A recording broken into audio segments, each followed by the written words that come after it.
এক দলের পরিবর্তে আরেক দলের ফ্যাসিস্ট হয়ে ওঠার জন্য রাজপথে ছাত্র জনতা রক্ত ঢেলে দেয়নি, কথা বললেন এনসিপির নেতা নাহিদ ইসলাম। বিস্তারিত থাকছে গাইবান্ধা থেকে পাঠানো। জাতীয় নাগরিক পার্টির আহ্বায়ক নাহিদ ইসলাম বলেছেন, শুধুমাত্র ক্ষমতা পরিবর্তনের জন্য জুলাই আন্দোলন হয়নি, এক দলের পরিবর্তে আরেক দলের ফ্যাসিস্ট হয়ে ওঠার জন্য রাজপথে ছাত্র জনতা রক্ত ঢেলে দেয়নি। জুলাই আন্দোলন ভয় ভেঙে দিয়ে আমাদের নির্ভয়ে কথা বলতে শিখিয়েছে। বৈষম্যের অবসান করতে সকলেই আওয়াজ তুলুন।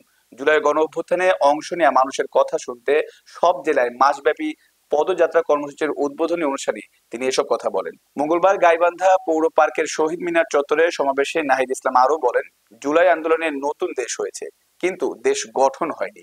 গাইবান্ধা থেকে যাত্রা শুরু হলো। আমরা নতুন দেশ গঠনের জন্য রাজপথে নেমেছি। নতুন দেশে মানুষ ধর্ম বর্ণ নির্বিশেষে নির্ভয়ে মত প্রকাশ ও অধিকারের কথা বলবে। এর আগে সকালে এনসিপি নেতৃবৃন্দ রংপুরের পীরগঞ্জে শহীদ আবু সাইদের কবর জিয়ারত করেন। এরপর সাদুল্লাহপুর উপজেলা সদরে একটি পথসভায় অংশ নেন তিনি।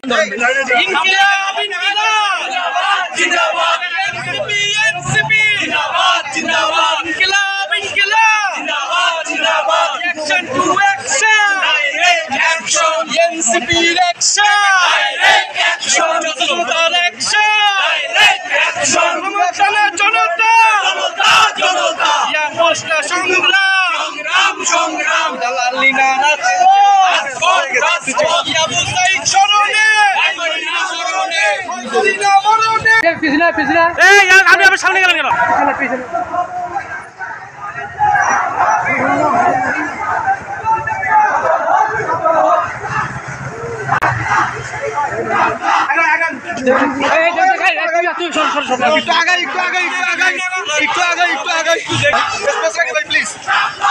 আমরা যথেষ্ট নিছি।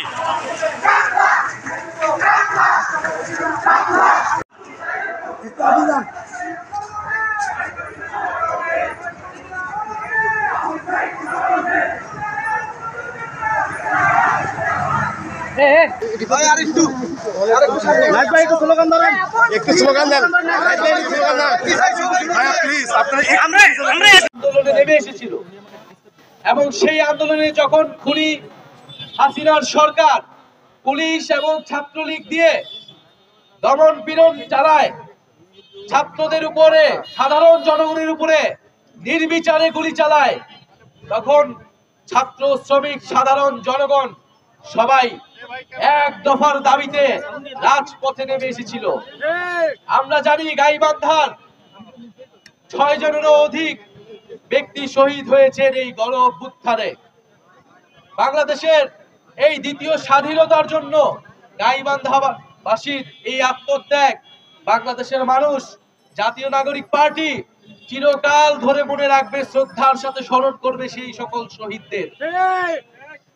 আমরা বলতে চাই, এই যে গণ অভ্যুত্থানে হাজারো মানুষ শহীদ হয়েছে, হাজারো হাজারো মানুষ ছাত্ররা আহত হয়েছে একটা নতুন বাংলাদেশের জন্য, যেই বাংলাদেশে বৈষম্য থাকবে না, গণতন্ত্র থাকবে, যেই বাংলাদেশে আপনি কথা বলতে গেলে পুলিশ আপনার উপর আক্রমণ চালাবে না, আপনি মত প্রকাশ করতে গেলে আপনার উপর লাঠিচার্জ গুলি পুলিশ চালাবে না, আপনি কথা বলতে চাইলে, আপনি প্রতিবাদ করতে চাইলে প্রতিবাদ করবেন।